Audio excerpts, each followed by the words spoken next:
سورۃ النساء رکوع نمبر 5 آیت نمبر 26 سے 33۔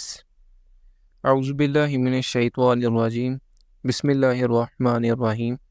آیت نمبر 26۔ یرید اللہ لیبین لکم ویہدیکم سنن الذین من قبلکم ویتوب علیکم واللہ علیم حکیم۔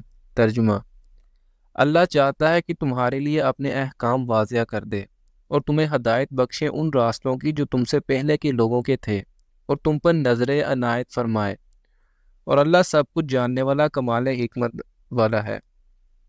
پہلے گزرے ہوئے لوگوں میں نیکوکار بھی تھے اور بدکار بھی۔ اللہ تعالیٰ چاہتا ہے کہ تم انبیاء و صلحاء اور نیکوکاروں کا راستہ اختیار کرو، صراط الذین انعمت علیہم، اور دوسرے راستوں سے بچ کر رہو۔ آیت نمبر 27۔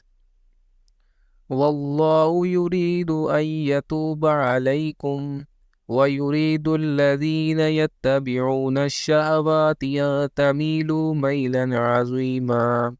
اللہ تو یہ چاہتا ہے کہ تم پر رحمت کے ساتھ توجہ فرمائے، اور وہ لوگ جو شہوات کی پیروی کرتے ہیں وہ چاہتے ہیں کہ تم راہ حق سے بھٹک کر دور نکل جاؤ۔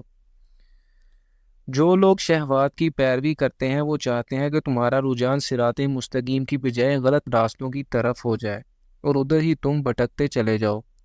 آج بھی عورت کی آزادی وومن لب کی بنیاد پر اور حقوق نسواں کے نام پر دنیا میں جو تحریکیں برپا ہے، یہ در حقیقت اللہ تعالیٰ کی عائد کردہ حدود و قیود کو توڑ کر جنسی بے راہروی پھیلانے کی ایک عظیم سازش ہے جو دنیا میں چل رہی ہے۔ آیت نمبر 28۔ یرید اللہ ان یخفف عنکم وخلق الانسان ضعیفا۔ اللہ چاہتا ہے کہ تم پر سے بوجھ کو ہلکا کرے، اور انسان کمزور پیدا کیا گیا ہے۔ تم یہ نہ سمجھو کہ اللہ تم پر بوجھ ڈال رہا ہے، اللہ تو تم پر تخفیف چاہتا ہے، تم سے بوجھ کو ہلکا کرنا چاہتا ہے۔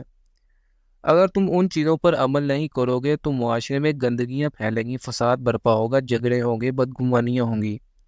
اللہ تعالیٰ اس سب کی روک تھام چاہتا ہے، وہ تمہارے لیے آسانی چاہتا ہے۔ آیت نمبر 29۔ یا ایہا الذین آمنوا لا تأکلوا اموالکم بینکم بالباطل الا ان تکون تجارۃ عن تراض منکم ولا تقتلوا انفسکم ان اللہ کان بکم رحیما۔ اے اہل ایمان، اپنے مال آپس میں باطل طریقے پر ہڑپ نہ کرو، سوائے اس کے کہ تجارت ہو تمہاری باہمی رضامندی سے، اور نہ اپنے آپ کو قتل کرو، یقین اللہ تعالیٰ تم پر بہت مہربان ہے۔ تجارت اور لین دین کی بنیاد جب واقعتاً باہمی رضامندی پر ہو تو اس سے حاصل ہونے والا منافع جائز اور حلال ہے۔ اپنے آپ کو قتل نہ کرو، یعنی ایک دوسرے کو قتل نہ کرو۔ تمدن کی بنیاد دو چیزوں پر ہے، احترام جان اور احترام مال۔ میرے لیے آپ کا مال اور آپ کی جان محترم ہے، میں اسے کوئی گزن نہیں پہنچاؤں، اور آپ کے لیے میرا مال اور میری جان محترم ہے، اسے آپ گزن نہ پہنچائیں۔ آیت نمبر 30۔ وَمَن يَفْعَلْ ذَلِكَ عُدْوَانًا وَظُلْمًا فَسَوْفَ نُصْلِيهِ نَارًا وَكَانَ ذَلِكَ عَلَى اللَّهِ يَسِيرًا۔ اور جو کوئی بھی یہ کام کرے گا تعدی اور ظلم کے ساتھ تو ہم جلد اس کو جھونک دیں گے آگ میں، اور یہ چیز اللہ پر بہت آسان ہے۔ یعنی جو یہ دونوں کام کرے گا، باطل طریقے سے ایک دوسرے کا مال کھانا اور قتل نفس، اسے جہنم میں ڈالا جائے گا۔ یہ مت سمجھنا کہ اللہ تعالیٰ نوع انسانی کے بہت بڑے حصے کو جہنم میں کیسے جھونک دے گا، یہ اللہ کے لیے کوئی مشکل نہیں ہے۔ آیت نمبر 31۔ إن تجتنبوا كبائر ما تنهون عنه نكفر عنكم سيئاتكم وندخلكم مدخلا كريما۔ اگر تم اجتناب کرتے رہو گے ان بڑے بڑے گناہوں سے جن سے تمہیں روکا جا رہا ہے، تو ہم تمہاری چھوٹی برائیوں کو تم سے دور کر دیں گے اور تمہیں داخل کریں گے بہت باعزت جگہ پر۔ ہم تمہیں ان چھوٹے گناہوں سے پاک صاف کرتے رہیں گے، تم جو بھی نیک کام کرو گے ان کے حوالے سے تمہاری سیئات خود بخود دھلتی رہیں گی۔ یہ مضمون سورۃ الشورى آیت نمبر 37 میں بھی آیا اور سورۃ النجم آیت نمبر 32 میں بھی۔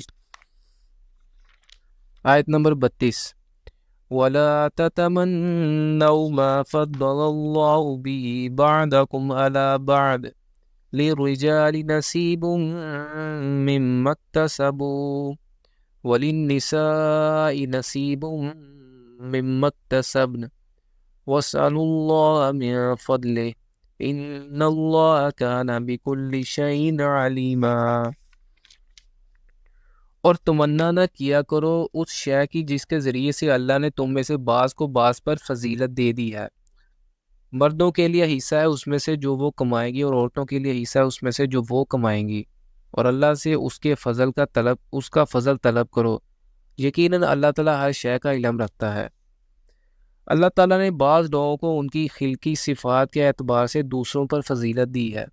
آدمی کی یہ ذہنیت کہ جہاں کسی دوسرے کو اپنے مقابلہ میں کسی حیثیت سے بڑا ہوا دیکھے بے چین ہو جائے، اس کے اندر حسد، رقابت اور عداوت کے جذبات پیدا کرتی ہے۔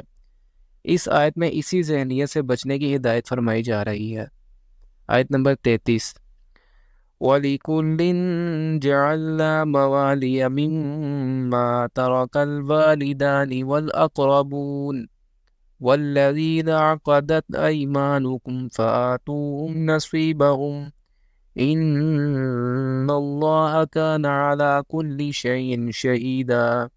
اور ہر ایک کے لیے ہم نے وارث مقرر کر دیے ہیں جو بھی والدین اور رشتہ دار چھوڑیں، اور جن کے ساتھ تمہارے عہد و پیمان ہو تو ان کو ان کا حصہ دو، یقیناً اللہ تعالیٰ ہر چیز پر گواہ ہے۔ قانون وراثت کی اہمیت کو دیکھیے کہ اب آخر میں ایک مرتبہ پھر اس کا ذکر فرمایا۔